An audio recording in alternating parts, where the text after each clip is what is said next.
100쪽에 도면 나와 있는데요. 지적도, 임야도.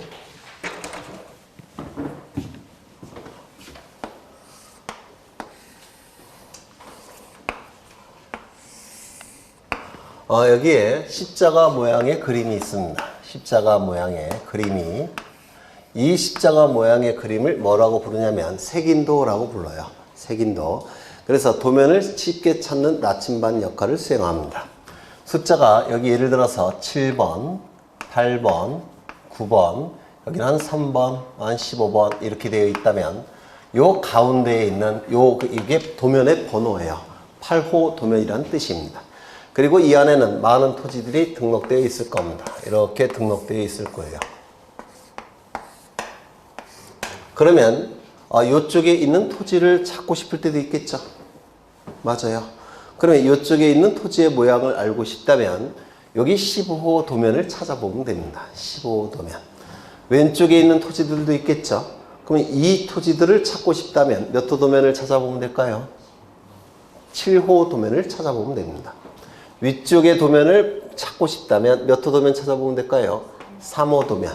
왼쪽에 있는 토지와 도면을 찾고 싶다면 몇 호 도면? 9호 도면. 그래서 이 색인도는 도면을 찾는 나침반 역할을 수행합니다. 도면을 찾는 나침반 역할. 그 다음에 이 색인도 옆에 공공시, 공공동, 지적도. 이걸 뭐라고 부르냐면 제명이라고 불러요. 제명. 요건 뭐죠? 동. 도시지역은 동. 논청지역은 리. 뭐죠? 지번부여지역. 맞아요. 지번부여지역을 얘기하는 것이고요. 이 지번부여지역의 지적도다. 여기까지가 제명이라고 부릅니다. 제명. 그런데 좌표 등록부가 있는 경우도 있죠. 좌표 등록부가 있을 때는 좌표라고 표기를 합니다. 어디를 보시냐면 103쪽을 한번 보십니다. 103쪽. 103쪽을 보시면 공공군, 공공읍, 공공리. 이게 뭐죠? 지번부여지역. 그렇죠. 군에 있는 공공읍, 공공리의 지적도다. 이게 제명이에요. 어느 지번부여지역의 지적도다. 제명. 그리고 좌표 등록부가 있을 때는 제명 옆에 좌표라고 표기합니다. 이러한 표기가 있다면 이 지번부여지역에는 뭐도 있다는 겁니까? 경계점 좌표 등록부도 있다는 뜻이고요. 이게 없다고 한다면 좌표 등록부가 있을까요? 없을까요? 없다는 뜻입니다. 그런데 이 지번부여 지역에는 지적도가 총 몇 장이 있느냐면 20장이 있다는 뜻입니다. 거기 옆에 20장 이렇게 돼 있죠. 20장 중 몇 호 도면입니까? 8호 도면이죠. 제8호. 요게 그 지번부여 지역에는 이 지번부여 지역에는 지적도가 총 몇 장이 있느냐면 20장이 존재하는데 그 중에서 이 도면은 몇 호 도면이라고요? 제8호 도면이라는 뜻입니다. 제8호 도면. 여기까지 되셨을까요? 그 다음에 좌표 등록부가 있을 때는 도면 우측 하단부에 이 도면에 의하여 측량할 수 있음일까요? 없음일까요?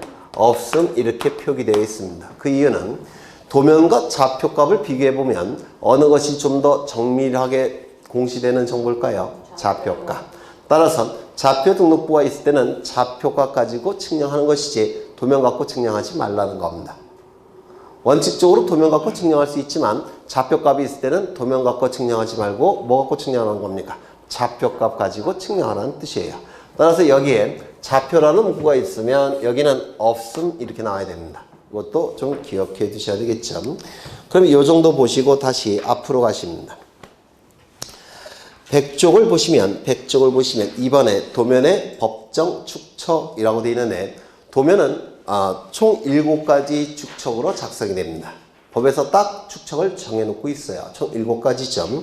지적도의 축척은 7가지를 모두 다 사용할 수가 있습니다.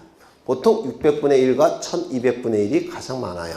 도시지역은 주로 600분의 1, 농촌지역, 그 다음에 지방은 1200분의 1. 그렇죠. 그 다음에 임야도의 축척은 딱 2가지로만 사용합니다. 얼마일까요? 3000분의 1, 6000분의 1. 이것도 출제된 적이 있기 때문에 기억해 두셔야 되고요. 그 다음에 경계점 좌표 등록부 시행지역의 축척은 보통 1200분의 1 지역에서 좌표 등록부가 있을 때는 1000분의 1로 도면이 조금 더 정밀해집니다. 그리고 600분의 1 지역의 지적도 지역에서도 좌표값이 있을 때는 500분의 1로 좀 더 정밀해져요. 그래서 좌표 등록부가 있을 때는 도면이 조금 더 정밀하게 작성이 됩니다. 1200분의 1 지역에서는 1000분의 1로 바뀌고요. 600분의 1 지역의 지적도에서는 500분의 1로 바뀝니다. 그 다음에 등록사항이 가장 중요할 텐데 먼저 소재와 지번은 이름표 역할을 수행하니까 모든 지적공부에 등록되겠죠. 그 다음에 지목이 등록되는 지적공부는 총 4군데죠. 토지대장, 임야대장, 정식명치, 지적도, 임야도, 부호. 기억나셔요? 축척도 4군데죠. 토지대장, 임야대장, 지적도, 임야도. 그 다음에 경계는 2군데만 등록하죠. 지적도, 임야도에만. 그렇죠. 색인도는 어디에만 등록이 될까요? 도면에서만 필요하죠. 네, 도면을 찾는 나침반 역할을 수행하니까. 그 다음에 도면의 제명. 이게 제명이에요. 공공시, 공공동, 지적도다. 이게 제명이고 이건 도면의 번호입니다. 좌표값이 있을 때는 제명 우측에 뭐라고 표기한다고요? 좌표라고 표기합니다. 좌표. 축척이 등록되는 지적공부는 4군데죠. 토지대장, 임야대장, 지적도, 임야도. 도각선과 그 수치가 있는데 이걸 도각선이라고 부릅니다. 그래서 이 도면에 외곽을 구성하는 선, 도면의 외곽을 구성하는 선이라고 해서 도각선이라고 불러요. 어렵지 않죠? 도면의 외곽을 구성하는 선, 도각선이라고 부르고요. 그 다음에 도각선 이쪽과 이쪽에 숫자들이 나옵니다. 이를 도각선 수치라고 부르는데요. 숫자들. 도각선에 딱 붙어있는 숫자라고 해서 도각선 수치라고 부르는데 이 도각선 수치는 보정된 원점으로부터의 거리입니다. 보정된 원점으로부터의 거리. 이건 나중에 다시 설명을 할 겁니다. 그 다음에 뭐가 있나? 좌표에 의하여 계산된 경계점 간의 거리. 여기 보시면 이게 경계점이죠. 이것도 경계점이에요. 그럼 이 거리가 등록되어 있습니다. 뭐 이런 식으로 등록되어 있습니다. 근데 이 경계점 간의 거리는 좌표값이 있을 때만 등록합니다. 좌표값이 없을 때는 경계점 간의 거리를 등록할 수가 없어요. 왜 그러냐면 좌표값이 있을 때는 여기에 좌표값과 여기에 좌표값을 가지고 컴퓨터를 이용해서 이 경계점 간의 거리를 쉽게 구할 수가 있습니다. 근데 좌표값이 없을 때는 이 경계점 간의 거리를 구하기가 힘들어요. 그래서 좌표값이 있을 때는 경계점 간의 거리를 등록을 합니다. 요거 옆에 것도 기억해 두셔야 되는데 경계점 좌표 등록부를 비치하는 지역의 지적도에 한한다. 요 문구를 기억하셔야 됩니다. 좌표값이 있을 때는 경계점 간의 거리를 컴퓨터를 이용해서 쉽게 구해낼 수 있지만 좌표값이 없을 때는 컴퓨터를 이용할 수가 없기 때문에 이때는 구할 수가 없다는 뜻입니다. 그 다음에 삼각점 및 지적 측량, 거기 측량이라는 문구를 지워주시고요. 삼각점 및 지적 기준점의 위치, 건축물 및 구조물 등의 위치. 위치라는 표현이 있는데 위치는 말로 설명하는 게 그 위치를 정확하게 표시할 수 있을까요? 이해하기 쉽게. 아니면 그림으로 표시하는 것이 그 위치를 이해하기 쉽게 공시할 수 있을까요? 그림. 그렇죠. 그래서 위치라는 문구가 나오면 이거는 도면입니다. 삼각점 및 지적 기준점의 위치, 건축물 및 구조물의 위치는 어디에 등록한다고요? 도면에만. 되셨을까요? 시험에 아주 잘 나옵니다. 그런 걸 외워두시면 되고요. 그 밑에 보시면 지적삼각점, 지적삼각 보조점, 지적도근점이 그림으로 표현되어 있죠. 네. 그러면 어디를 보시느냐면 102쪽에 도면이 그려져 있는데요. 도면 위에 거는 뭐죠? 지적도, 아래쪽은 임야도, 오른쪽에 있는 것은 뭐죠? 좌표 등록부가 있는 지역의 지적도. 그렇죠. 좌표 등록부가 있다는 얘기는 토지가 바둑판 모양으로 그려져 있는 경우입니다. 요게 네, 그 정도 보시면 될 것 같아요. 그 다음에 이 104쪽을 보시면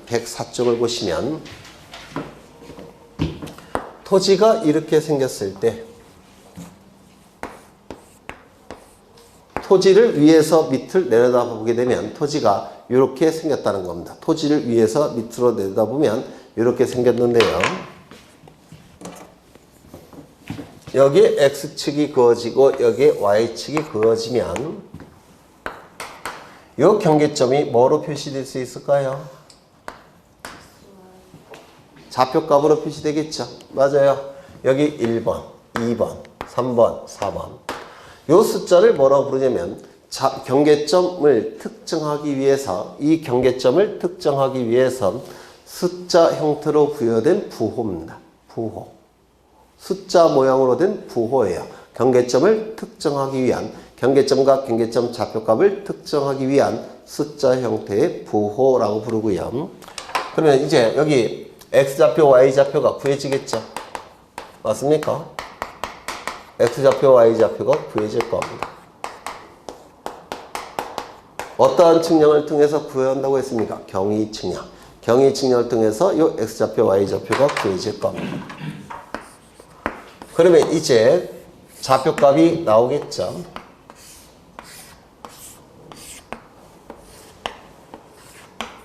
X좌표, Y좌표 이렇게 구해질 텐데요. 이걸 뭐라고 불렀습니까? 숫자 형태의 부호라고 했죠? 그래서 좌표값을 특정하기 위해서 숫자 형태의 부호가 주어집니다.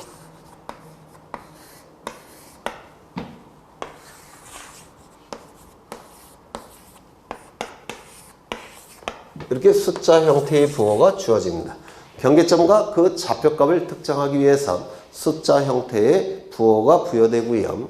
이 그림을 뭐라고 부르냐면 부호도라고 불러요.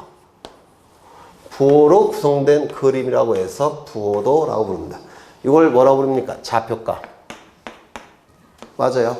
이러한 내용으로 구성된 장부가 경계점 좌표 등록부라는 겁니다. 좌표값과 부호도로 구성되어 있습니다. 그래서 토지의 대략적인 모양을 그려놓은 다음에 거기에 숫자 형태로 부호가 부여되고요. 그 좌표값이 특정이 되면 좌표값이 이제 이렇게 등록되게 됩니다. 그러면 책을 보시면 넷째 줄, 셋째 줄을 보시면 의의에서 정밀도가 높을까요? 떨어질까요? 도면보다 정밀하겠죠? 왜? 숫자니까. 정밀도가 높은 장점이 있으나 일반인들은 이걸 보고서 토지의 모양을, 정확한 모양을 알 수 있을까요? 없을까요? 없죠. 따라서 전문 지식이 없는 일반인은 표시한 내용을 용이하게 이해할 수 없다는 단점이 있다. 장단점을 기억해 두셔야 됩니다. 그 다음에 밑으로 하나, 둘, 셋, 넷째 줄 가보시면 경계점 좌표 등록부를 작성하는 지역에는 토지대장 지적도 좌표 등록부를 함께 작성 비천다. 아까 설명드렸죠.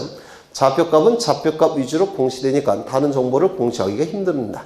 따라서 문자 형태의 정보도 공시해야 되니까 토지대장도 만들어지고 좌표 등록부는 대략적인 토지의 모양은 부호도 갖고 알 수 있지만 이건 대략적인 모양이에요. 정확한 모양은 부호도 갖고 알 수가 없습니다. 따라서 뭐도 같이 작성 비치한다고요? 지적도.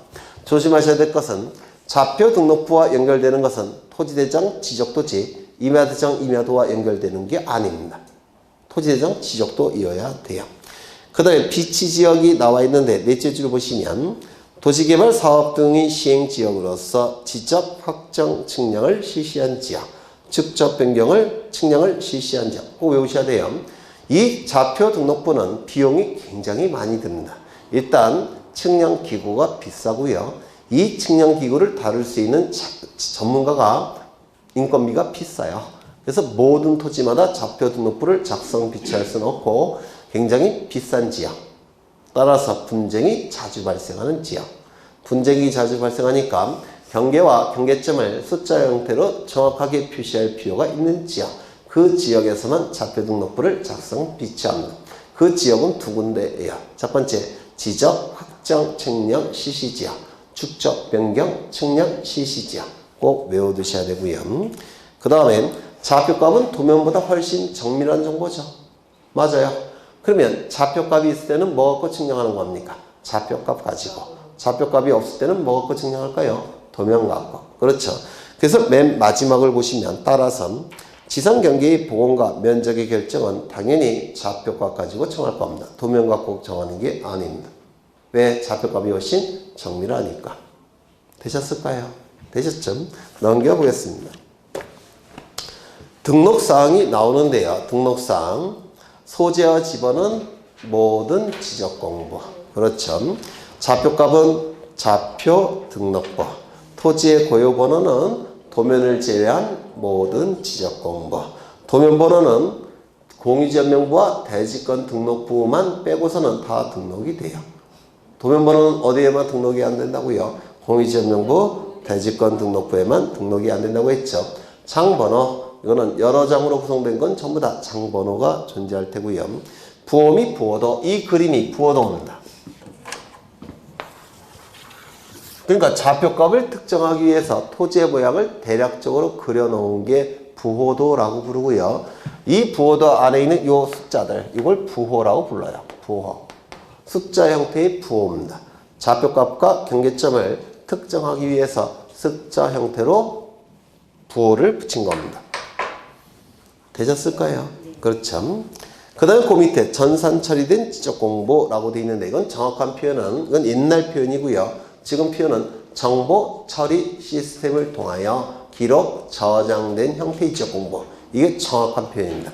전산 처리된 지적공보는 옛날 표현이에요. 공간정보법이 개정되기 전에. 지금은 정보 처리 시스템을 통하여 기록 저장된 형태의 지적공보라고 부르고요. 그 다음에 아래 표를 외우시던지 아니면 아까 제가 그린 그림이 있죠. 아까 그린 거 노란색 한번 외워볼까요? 이거 20년 전에 제가 만든 건데 요즘은 다른 선생님도 다 갖다 쓰셔요. 한번 외워보죠. 소재 지번은 모든 지적공부. 지목은 네 군데. 토지대장, 임야대장, 정식명칭. 지적도, 임야도, 부호, 지목과 축척은 같은 데 등록한다고 했죠. 그 다음에 면적은 토지대장, 임야대장에만. 경계는 지적도, 임야도에만. 좌표값은 좌표 등록부에만. 소유자에 관한 정보는 토지대장, 임야대장, 공유지역명부, 대지권 등록부. 기억나셔요? 그 다음에 공유지분이 등록된 지적공부는 두 군데죠. 공유지역명부, 대지권 등록부. 대지권 비율이 등록되는 지적공부는 한 군데네요. 대지권 등록부. 토지대장, 임야대장에만 등록하는 특산정보 세 가지. 토지 이동 사유, 등급, 개별 공시지가 세 가지. 네, 그렇게 외우시면 그 표를 못 외우셔도 돼요.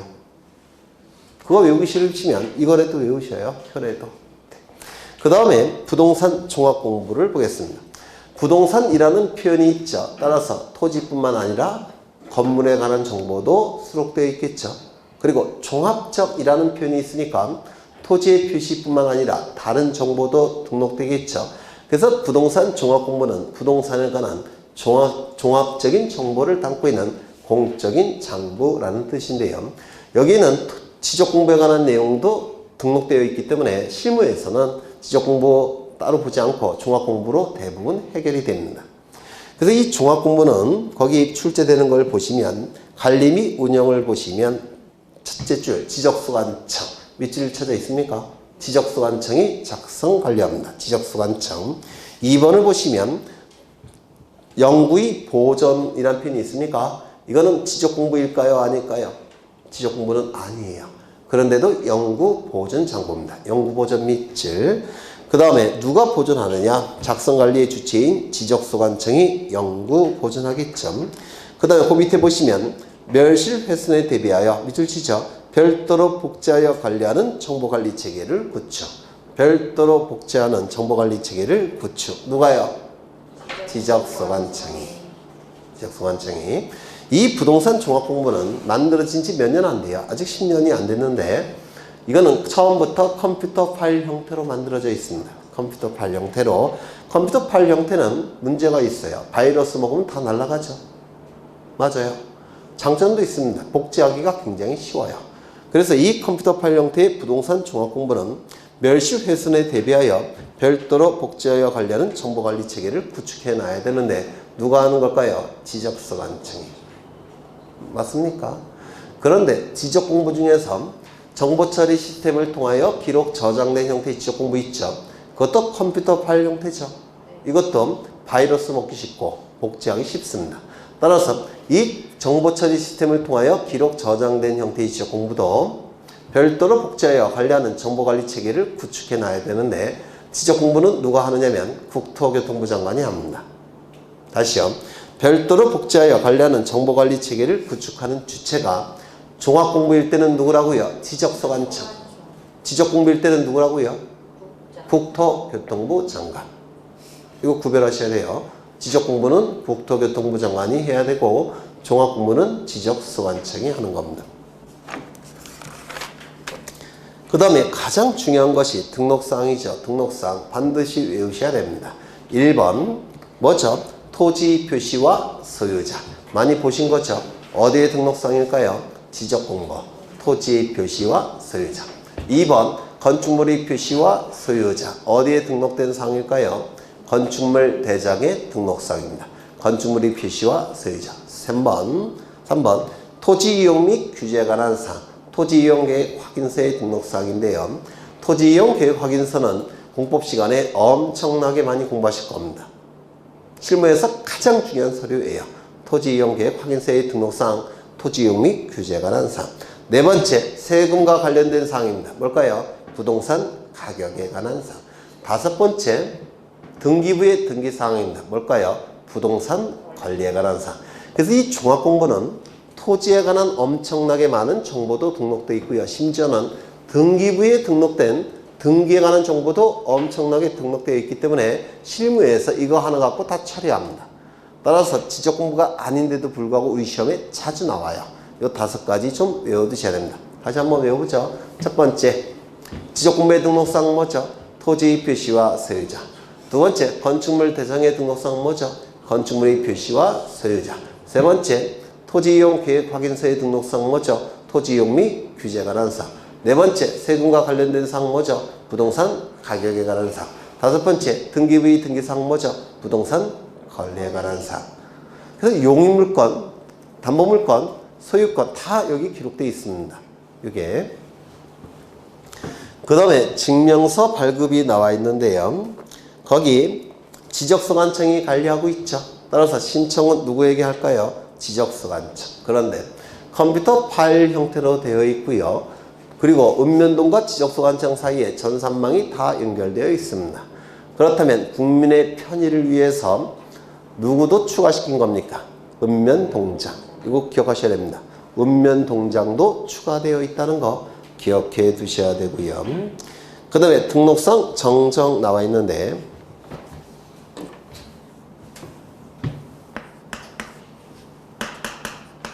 지적공부의 등록상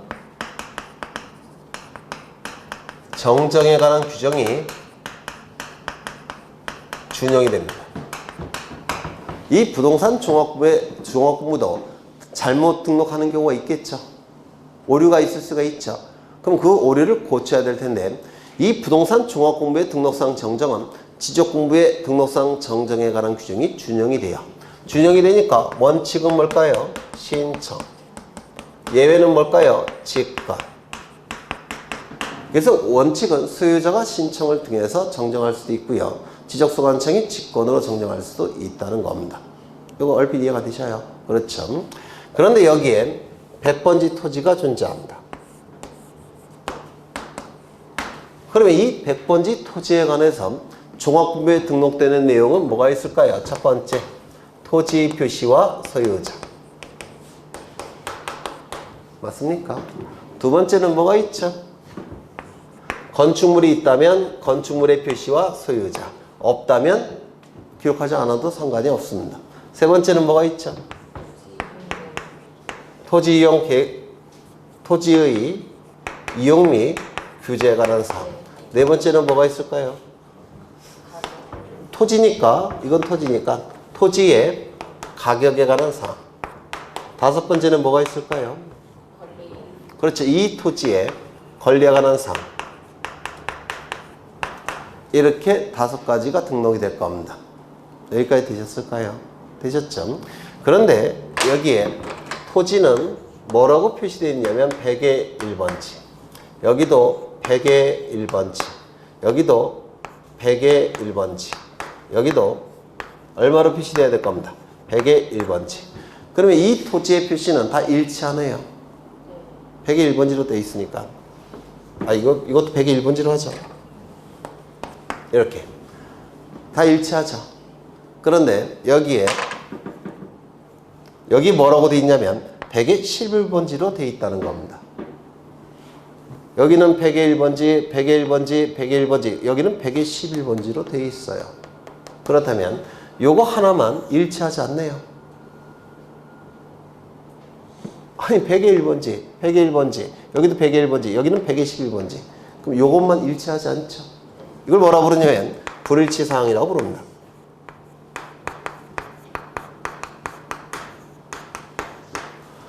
그러면 여기 불일치 사항이 존재하는데요. 왜 여기에는 100의 11번지로 되어 있을까요? 이 토지에 등기부가 있겠죠. 맞습니까? 등기부 표제부에 지번이 얼마로 되어 있을까요? 100의 11번지로 되어 있을 겁니다. 그래서 부동산 토지의 권리에 관한 사항도 100의 11번지 이렇게 되어 있다는 겁니다. 그러면 이것을 고쳐야 되겠죠. 이렇게. 맞아요. 그런데 이것만 고친다고 해서 의미가 있습니까? 없어요. 뭘 먼저 고쳐야 될까요? 이게 잘못된 거니까 이거 먼저 고쳐야 됩니다. 이렇게. 이걸 먼저 고쳐야지만 이걸 고칠 수가 있다는 겁니다. 얼핏 이해가 되셔요? 그러면 이 등기부를 관리하는 기관은 누굽니까? 등기소. 따라서 지적서관청은 등기소의 장에게 너희가 먼저 고쳐달라고 요청해야 됩니다. 요청을 해서 고친 다음에 이걸 고칠 수가 있다는 겁니다. 얼핏 이해가 되셔요? 그러면 책을 보겠습니다. 등록상 정정이 나와 있는데요. 거기 1번을 보시면 불일치 사항이라고 되어 있죠. 지적소관청은 불일치 사항을 항상 확인하고 관리해야 됩니다. 공시 기능에 혼란이 나타날 수가 있으니까 2번을 보시죠. 지적소관청이 불일치 등록사항에 대해서 등록사항을 관리하는 기관의 장에게 그 내용을 통지해서 등록사항 정정을 요청할 수가 있다는 겁니다. 그래서 니네가 먼저 고쳐달라 이렇게 요구할 수 있다는 겁니다. 이거 얼핏 이해가 되셔요? 요청 동그라미. 이게 3번이나 출제가 됐는데요. 거의 출제될 때마다 모든 분들이 틀리셨어요. 그리고 문제집에도 해설 방법이 다 다릅니다. 요게. 그래서 좀 기억해 두십니다. 요청 동그라미 치시고요. 그 다음에 거기까지 보시면 될 것 같고요. 하나 더 어디를 보시냐면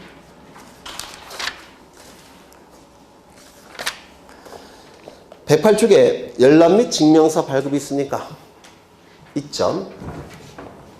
그 여백에다 쓰셔야 돼요. 인터넷을 통해서 신청할 때,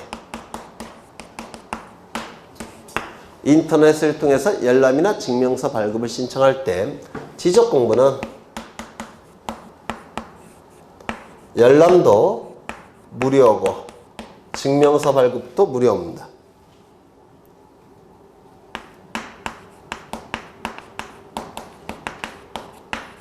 둘 다 무료입니다.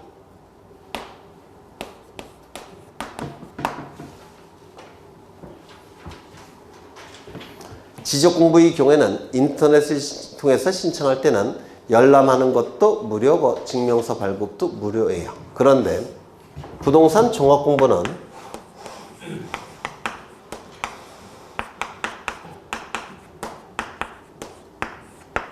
열람은 무료입니다.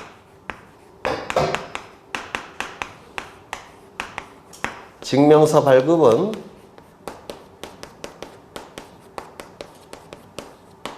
유료예요.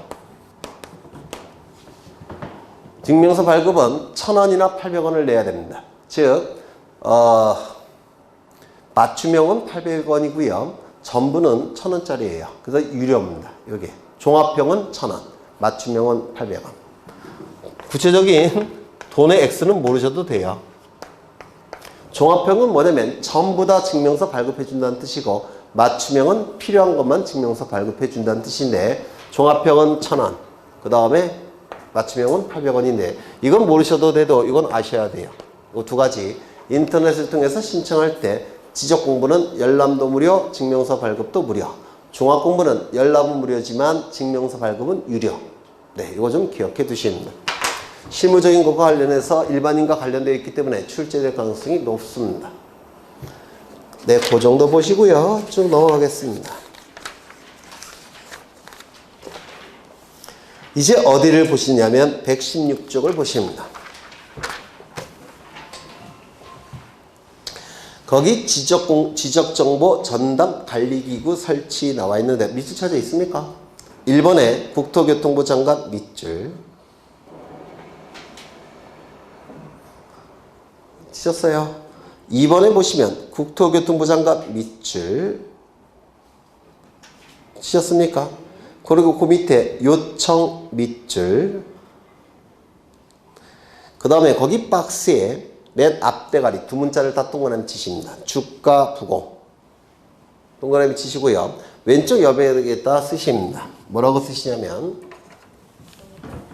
국토교통부 장관이 주가 공보를 요청한다.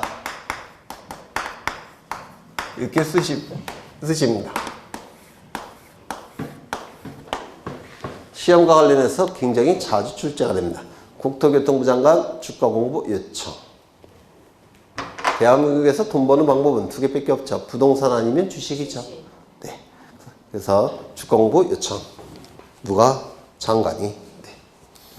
그 다음에 지적 공부의 보관 및 공개가 나와 있는데요. 이 지적 공부는 두 가지가 있다고 했죠. 종이 형태의 가시적 저공부. 두 번째는 정보 처리 시스템을 통하여 기록 저장된 형태의 지적 공부. 이 가시적 저공부, 이거 지난주에 한 거예요. 어디서?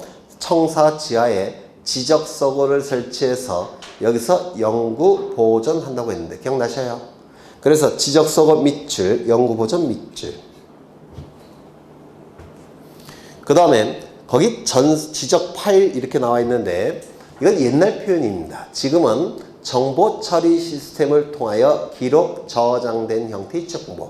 법조문에 그렇게 되어 있습니다. 그거 지우시고요.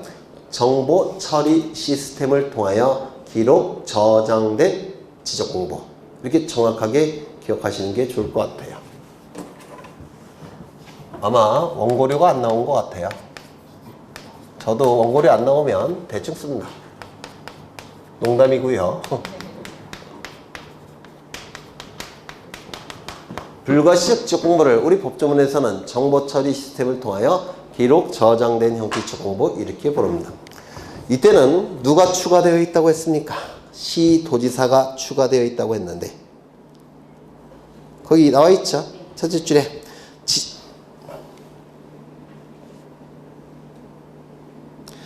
특별시, 광역시, 도미, 시군, 자치구 내에 설치된 지적 정보관리 체계.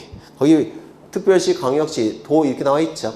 그래서 지적소관청 플러스 누가 추가되어 있다고요? 지적소관청, 아니 시도지사. 그 다음에 지적소고라는 표현을 쓰지 않고 지적정보관리체계라고 두리뭉실하게 표현한다고 했죠. 지적정보관리체계 밑줄. 그 다음에 연구보존 밑줄.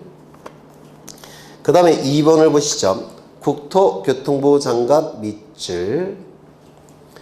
그 다음에 지적공부를 복제하여 관리하는 정보관리체계를 구축. 지적공부는 누가? 국토교통부 장관이. 부동산 종합공부는 누가? 지적소관청이. 구별하셔야 된다고 했죠. 그 다음에 오른쪽에 복제라 거기 반출 및 복제라고 되어 있는데 및 복제는 지워주셔요. 종이 형태의 지적공부는 반출이라는 용어를 쓰고요. 컴퓨터 파일 형태의 지적공부는 복제라는 용어를 쓰게 되는데요. 거기 복제라는 내용은 없죠. 반출만 있습니다. 종이 형태의 지적공부는 지적서고 밖으로 반출이 금지되어 있죠. 다만 예외적으로 두 가지 경우에는 반출이 허용되는데 첫 번째 뭐죠? 선제지변. 두 번째는 시도지사, 대도시장의 승인. 자꾸 국토교통부 장관의 승인으로 출제합니다. 국토교통부 장관의 승인이 아니라 시도지사, 대도시장의 승인입니다. 그 다음에 열람 및 등본 교부가 나와 있는데 가시적 지적공부는 당연히 보관의 주체인 지적소관청에게 신청합니다. 그래서 넷째 줄 보시면 지적소관청의 신청 밑줄. 종이 형태의 지적공부는 누가 보관하고 있죠? 지적소관청이 지적서고에서 연구 보존하고 있죠. 따라서 보관하고 있는 누구에게 신청하는 겁니까? 지적소관청에게. 그런데 컴퓨터 파일 형태는 시도지사가 추가되어 있죠. 맞아요. 그리고 컴퓨터 파일 형태는 읍면동과 지적소관청, 시도지사가 다 전산망이 연결되어 있습니다. 따라서 국민의 편의를 위해서 시도지사를 빼버리고 읍면동장을 추가시킨 겁니다. 이거 얼핏 이해가 되셔요? 그래서 이 컴퓨터 파일 형태의 지적공부는 다섯째 줄 밑에 지적소관청 읍면동장이 있습니까? 밑줄 치십니다. 누가 추가되어 있다고요? 읍면동장. 누가 빠져 있다고요? 시도지사. 국민의 편의를 위해서 시도지사를 빼고 읍면동을 집어넣은 겁니다. 국민의 편의를 위해서. 그 다음에 전산 처리된 이런 표현 안 써요. 정보 처리 시스템을 통하여 기록 저장된 형태의 지적공부. 이 표현을 정확하게 기억해 두셔야 되고요.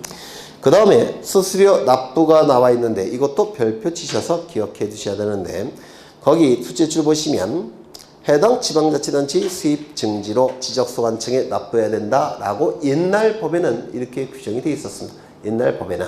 지금은 법조문이 바뀌었는데요. 어떻게 바뀌었냐면 쓰시죠. 수입 증지 빼고요.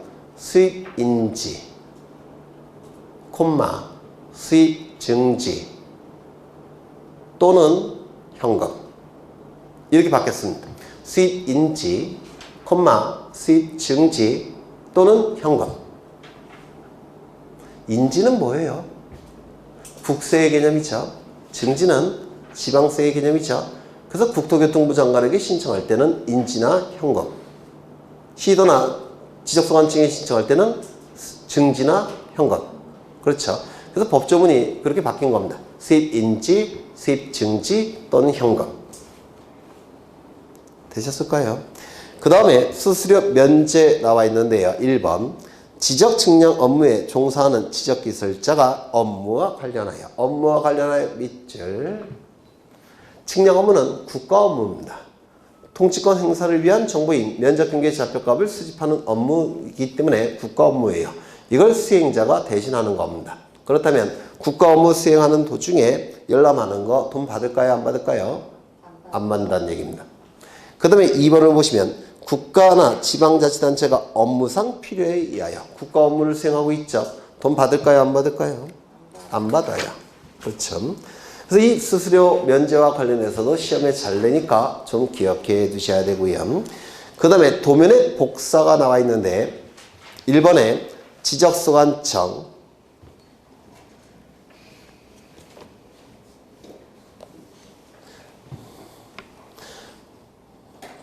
이거는 좀 그런데 2번만 하죠. 목적 외에는 이런 표현이 있죠. 목적 외에는 거기다 밑줄 치십니다. 목적 외에는. 그 다음에 오른쪽에 지적 전산 자료의 이용이라는 게 나와 있는데요. 이 지적 전산 자료는 먼저 관계 중앙 행정기관에 심사를 먼저 거친 다음에 지적 전산 자료를 해당 소관청에게 지적 전산 자료를 신청하는 겁니다.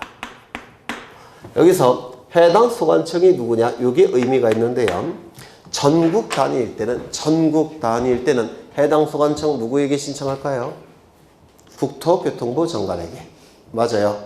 전국 단위 지적전산 자료라고 한다면 전국이라는 표현이 있으니까 국토교통부 장관에게 전산 자료를 신청하는 겁니다. 시도 단위라고 한다면 누구에게 신청해야 될까요? 시도지사에게 신청하는 겁니다. 그 다음에 시군구 단위라고 한다면 누구에게 신청할까요? 지적소관청에게 신청할 겁니다. 맞아요. 그런데 국민의 편의를 위해서 아래 행정기관을 포함시킵니다. 따라서 전국 단위일 때는, 전국 단위의 지적전산자료일 때는 국토교통부 장관 플러스 아래 행정기관. 결국은 누구일까요? 국토교통부 장관, 시도지사, 지적소관청에게 신청할 수 있다는 뜻이고요. 시도 단위라고 한다면 시도지사 플러스 아래 행정기관이에요. 따라서 시도지사 또는 지적소관청에게 신청하는 겁니다. 시군구 단위는 지적소관청에게 신청하는 겁니다. 시군구 다닐 때는 지적소관청. 그래서 한 페이지 넘겨보시면 120쪽에 국토교통부 장관 등에게 신청한다 이렇게 돼 있죠. 1번, 2번, 3번을 꼭 기억해 두셔야 됩니다. 전국 단위일 때는 국토교통부 장관 플러스 아래 행정기관, 시도 단위일 때는 시도지사 플러스 아래 행정기관, 시군구 단위일 때는 지적소관청, 아래 행정기관이 없어요. 읍면동은 빠집니다.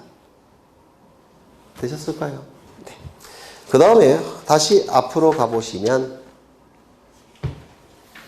먼저 관계중앙행정기관의 심사를 거쳐야 된다고 했죠. 관계중앙행정기관의 심사를 거쳐야 되는데 이건 무슨 뜻이냐면 예를 들어서 우리나라 군부대가 주둔한 토지가 있겠죠. 맞습니까? 그러면 군부대가 주둔한 토지는 특별한 관리를 받아야 되겠죠. 그럼 전산자료 신청 마음대로 할 수 있게끔 해야 되겠습니까? 아니겠죠. 따라서 군부대가 주둔한 토지든지 그 인접 토지들은 관계중앙행정기관 누구의 심사를 먼저 거쳐야 될까요? 국방부 장관? 아닐까요? 그렇겠죠. 이게 바로 관계중앙행정기관의 심사입니다. 그래서 거기 보시면 니은을 보시면 니은 중앙행정기관 소속기관의 장 지방자치단체의 장이 심사를 신청하는 경우에는 관계중앙행정기관의 장에 심사를 받지 아니한다. 받지 아니한다 밑줄. 아예 안 받습니다. 국가나 아니요 중앙행정기관이나 소속기관의 장이나 지방자치단체의 장이 신청할 때는 심사를 받지 않습니다. 관계중앙행정기관의 심사를 받지 않아요. 왜 그럴까요? 똑같은 국가기관이니까 내부적으로 협의가 있을 겁니다. 내부적으로 협의가 있을 것이니까 법적인 심사는 필요가 없다는 뜻입니다. 요거 얼핏 이해가 되셔요? 그렇죠. 그 다음에 디귿을 보시면 넷째 줄에 받지 아니할 수 있다 이렇게 돼 있습니까? 받지 아니할 수 있다. 밑줄. 받을 수도 있고 안 받을 수도 있다는 뜻이에요. 그럼 받지 아니할 수 있는 경우는 세 가지가 있는데요. 첫 번째, 토지 소유자가 자기 토지에 대한 전산 자료를 신청하는 경우. 자기 거니까 심사를 받지 않을 수도 있다는 겁니다. 두 번째, 소유자가 사망하여 그 상속인이 피상속인 토지에 대한 전산제를 신청하는 경우. 피상속인이 사망하게 되면 그 토지는 누구에게 소유권이 기속이 됩니까? 상속인에게. 이것도 자기 거니까 심사를 받지 아니할 수 있다는 겁니다. 세 번째, 개인정보를 제외한 전산자를 신청하는 경우. 개인정보가 전혀 들어가 있지 않은 전산자를 신청하는 경우. 이때도 받지 아니할 수도 있다는 겁니다. 하지만 받을 수도 있어요. 이때도 아주 중요한 전산자료라고 한다면 받을 수도 있는 겁니다. 그래서 받지 아니하는 경우와 받지 아니할 수 있는 경우 둘로 나눠서 기억하십니다. 법조문에 그렇게 돼 있으니까. 그 다음에 심사 결과의 통지라고 돼 있는데 거기 박스가 나와 있죠. 이거는 심사 기준입니다. 심사 기준. 오른쪽 여백에다 쓰시죠. 쓰여져 있나? 타당성, 적합성, 공익성, 타적공, 사생활 방지 여부, 사생활 침해 방지 대책. 맞나? 사생활 침해 여부, 사생활 침해 여부. 목적의 사용 방지 및 안전관리 대책, 방지 대책.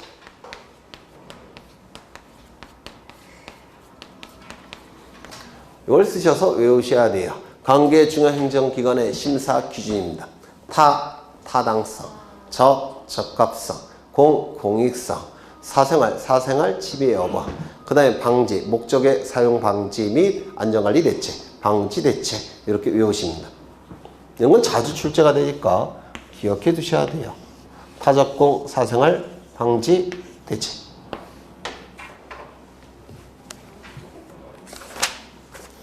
그 다음에 한 페이지 넘겨보시면 그 세 가지 외우셨고요. 사용료, 납부 이렇게 돼 있는데 이것도 옛날 법조문은 이렇게 돼 있었어요. 그래서 지방자치단체에 신청할 때는 수입 증지, 중앙행정기관에 신청할 때는 수입 인지, 그런 내용이 옛날 법조문에 있었는데 지금은 다 개정이 됐어요. 지금은 아까 말씀드렸죠. 어떻게 낸다고요? 수입 인지, 수입 증지 또는 현금 이렇게 바뀌었습니다. 네.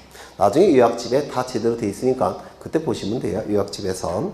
그 다음에 지적공부의 작성 복구가 나오는데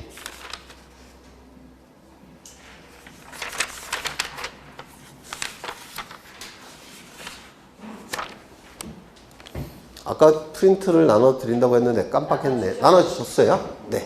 저도 하나 주셔요. 이건가? 이거 아닌데. 그림. 그래? 네.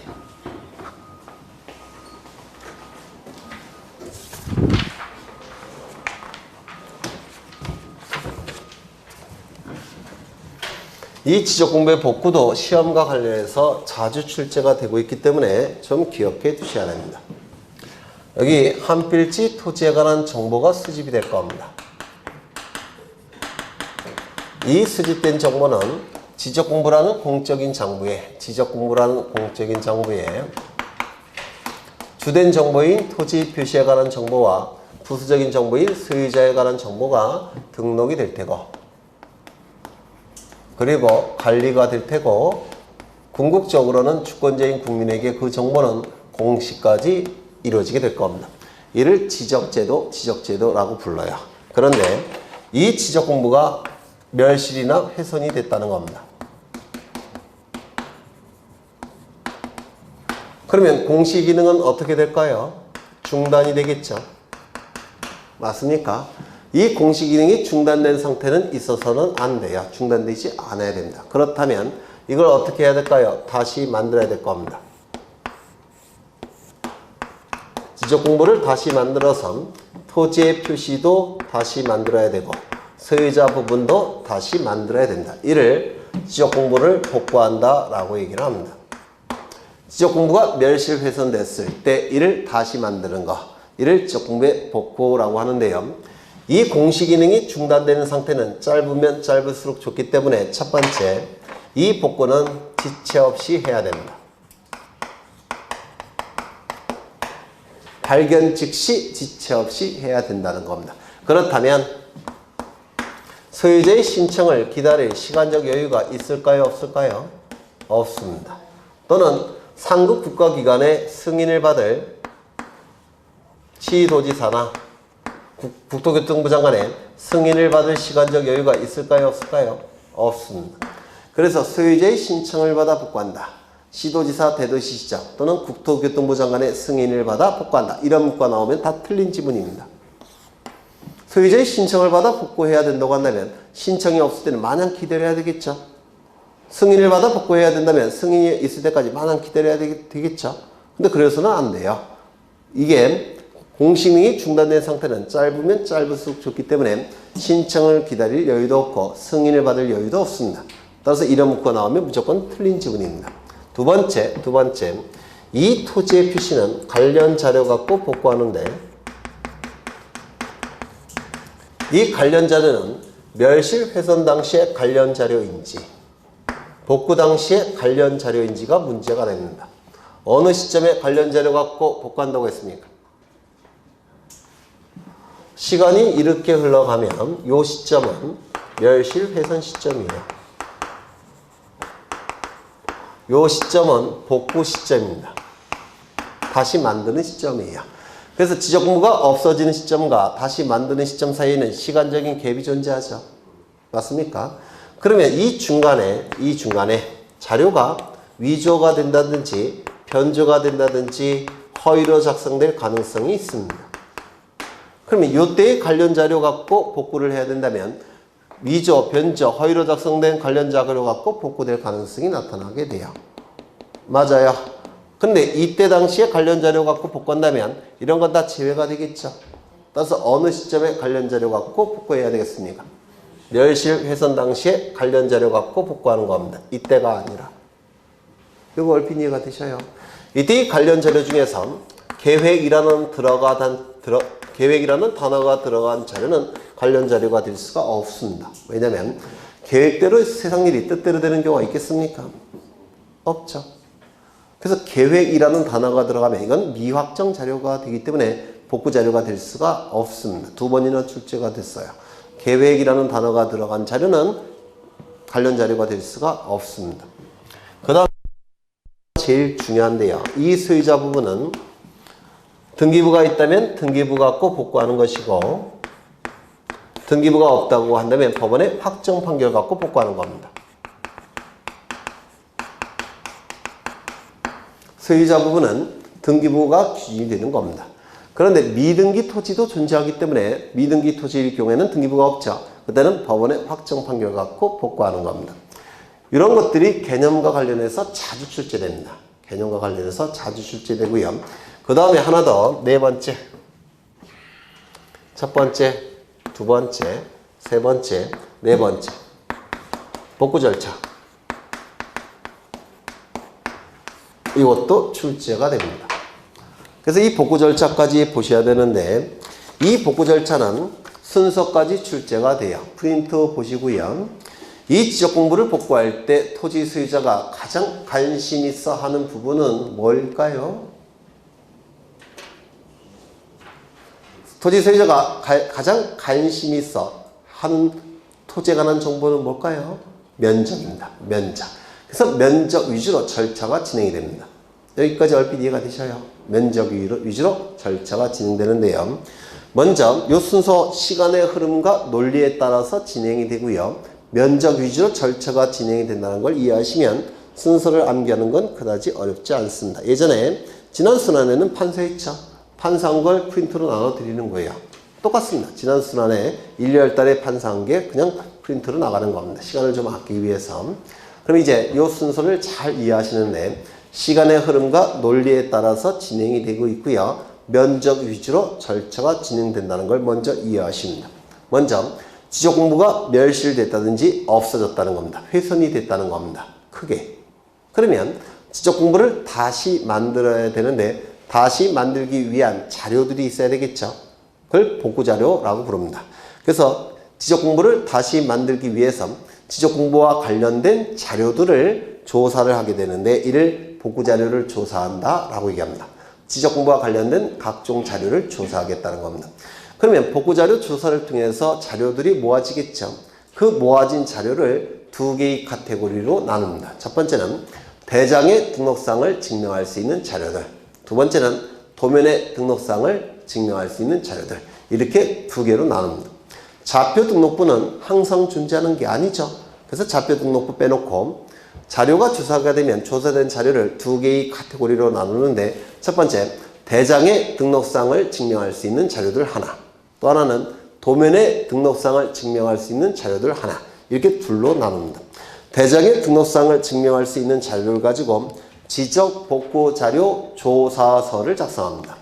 도면의 등록상을 증명할 수 있는 자료를 가지고 복구 자료도를 작성합니다. 복구 자료도에서 도는 그림이란 뜻이에요. 여기까지 얼핏 이해가 되셔요? 그러면 지적 복구 자료 조사서에는 이제 문자 형태의 정보들이 들어가 있을 테고 복구 자료도에는 그림 형태의 정보들이 들어가 있을 겁니다. 지적 복구 자료 조사서에서는 면적을 조사해내고요. 복구 자료도라는 그림에서는 면적을 측정해냅니다. 그러면 두 개의 면적이 나타나겠네요. 복구 자료 조사서에서 수집한 조사된 면적과 복구 자료도에서 측정된 면적 두 개의 면적이 나타납니다. 이 두 개의 면적이 일치한다면 아무 문제가 없습니다. 조사된 면적도 100제곱미터, 측정된 면적도 100제곱미터. 그러면 복구 면적은 얼마로 결정하면 돼요? 100제곱미터. 이렇게 결정하면 되겠죠. 그래서 조사된 면적과 측정된 면적이 일치한다면 아무 문제가 없는데 조사된 면적과 측정된 면적이 일치하지 않더라는 겁니다. 예를 들어서 조사된 면적은 100제곱미터, 측정된 면적은 100.1제곱미터 이렇게 일치하지 않더라는 겁니다. 그러면 조사된 면적과 측정된 면적이 차가 있다고 한다면 그 차가 오차 허용 범위 이내일 수도 있고 오차 허용 범위를 초과할 수도 있죠.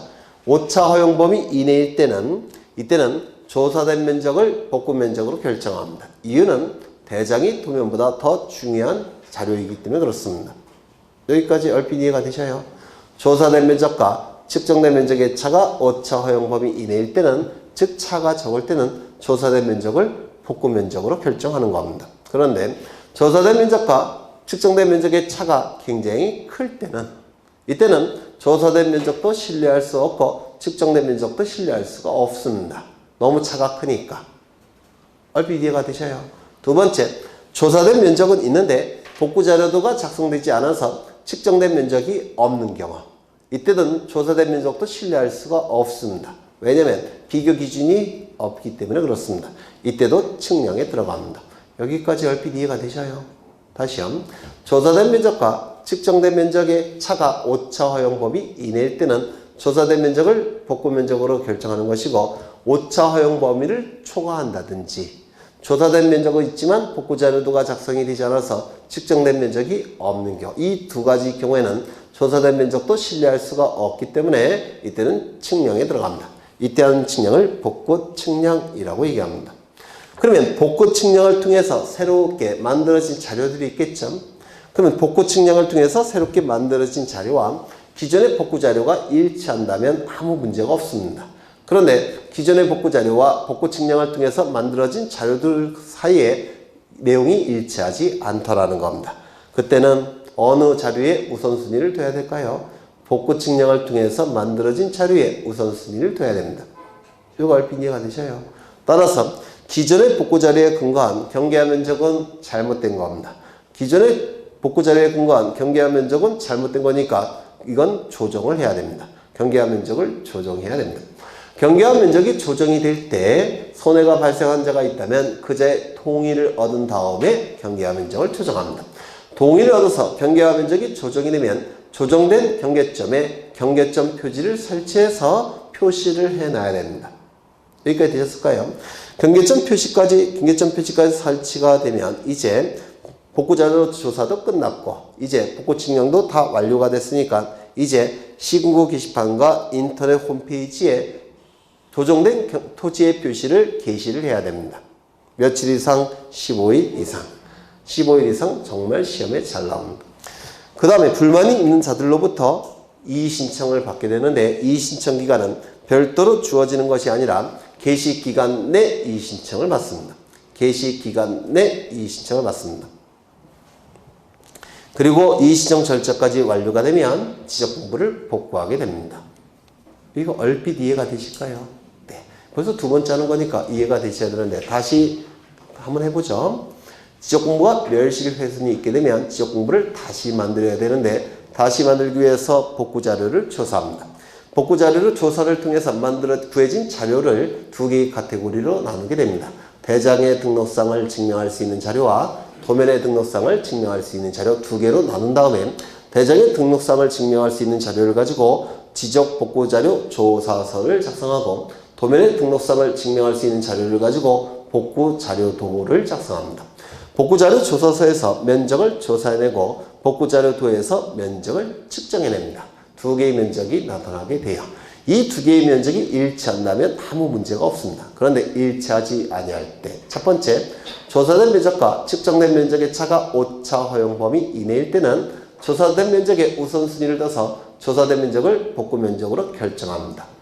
조사된 면적과 측정된 면적의 차가 오차 허용 범위를 초과한다든지 복구 자료도가 작성되지 않아서 측정된 면적이 없는 경우, 이 두 가지 경우에는 측량에 들어가는데 이때는 측량을 복구 측량이라고 얘기합니다.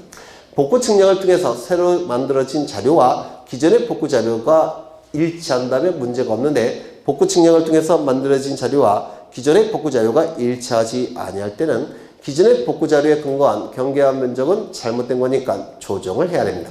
경계화 면적이 조정이 될 때 손해보는 자가 있다면 그제 동의를 얻어서 경계화 면적을 조정할 테고, 조정된 경계점에 경계점 표지를 일단 설치하게 됩니다. 그 다음에 복구 자료 조사와 복구 측량이 다 완료가 됐다면 이제 새로 구해진 토지의 표시 등을 시군구 게시판과 인터넷 홈페이지 양쪽에 15일 이상 게시를 합니다. 그리고 게시 기간 내 불만이 있는 자들로부터 이의 신청을 받게 되고, 이 신청 절차까지 완료가 되면 지적 공부를 복구하게 될 겁니다. 여기까지 얼핏 흐름을 느끼실 수 있죠? 네, 흐름만 느끼시면 돼요. 그러면 책을 통해서 확인을 하겠습니다. 121쪽을 보시면 의에서 넷째 줄 보시면 멸실 훼손 당시라는 표현이 있습니까? 밑줄 멸실. 그 다음에 복구 자료에서 박스 안 외우셔도 되는데요. 이 안에는 계획이라는 단어가 들어간 자료가 있을까요? 없을까요? 없죠. 계획이라는 단어가 들어간 자료는 미확정 자료이기 때문에 복구 자료가 될 수가 없습니다. 소유자에 관한 부분은 뭐 갖고 복구한다고요? 등기부나 법원의 확정 판결 밑줄. 등기부나 법원의 확정 판결 밑줄. 그 다음에 복구 절차가 나오는데요. 복구 절차. 다 프린트를 통해서 설명을 했고요. 다 프린트를 보고 밑줄 치시고요. 오른쪽을 보시죠. 오른쪽 7번에 지적공부의 작성이 있습니까? 거기 2번을 좀 보셔야 돼요. 2번. 토지대장, 임야대장, 공유지 연명부는 복구되고 지적도면이 복구되지 아니한 토지가. 대장 형태의 지적공부는 복구가 됐는데 도면 형태의 지적공부는 복구되지 않았다는 겁니다. 그런데 이 토지가 축적변경 시행지역이나 도시개발사업 시행지역에 편입이 됐다는 겁니다. 그러면 축적변경 시행지역이나 도시개발사업 시행지역에 편입이 됐다면 도면을 복구해봤자 다시 그려야 됩니다. 맞아요. 다시 그려야 되니까 굿해요. 이런 지역에 편입이 됐을 때는 도면을 복구할 이유가 있습니까? 없습니까? 없다라는 겁니다. 이거 얼핏 이해가 되셔요. 다시 그려야 되니까 복구하지 않아도 상관이 없다는 겁니다. 그래서 이 2번도 기억해 두십니다. 그 다음에 124쪽을 보시면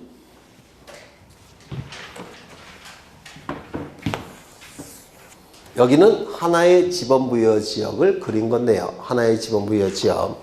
이 하나의 지번부여 지역 안에는 도면이 몇 장으로 구성되어 있느냐면